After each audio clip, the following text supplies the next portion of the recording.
আজকে আমি তেলাপিয়া মাছ রান্না করব, তাই তেলাপিয়া মাছগুলি পরিষ্কার করে লবণ, হলুদ আর মরিচ দিয়ে মাখিয়ে নিলাম। আসসালামু আলাইকুম সবাইকে।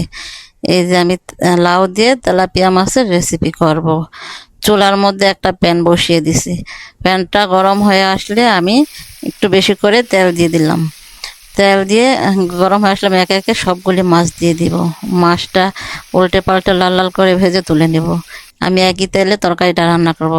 ওই তেলটা আমি কড়াইয়ের মধ্যে ঢেলে দিয়ে পেঁয়াজ বাটা, আদা রসুন বাটা তেলের মধ্যে ভেজে নিয়ে একটু পানি দিয়ে আবার কষিয়ে নিব। হলুদ মরিচ ধনিয়া ফাঁকি দিয়ে কষিয়ে নিয়ে আমি ওই লাউটাকে দিয়ে দিব।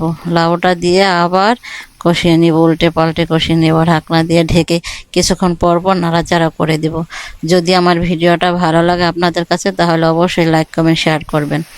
এই দেখেন আমার প্রায় লাউটা কষানো হয়ে গেছে। এখন আমি সামান্য পরিমাণ পানি দিয়ে দিব। পানি দিয়ে আমি মাছগুলি একে একে সুন্দর করে সাজিয়ে দিব। ঢাকনা দিয়ে ঢেকে আবার কিছুক্ষণ রান্না করব।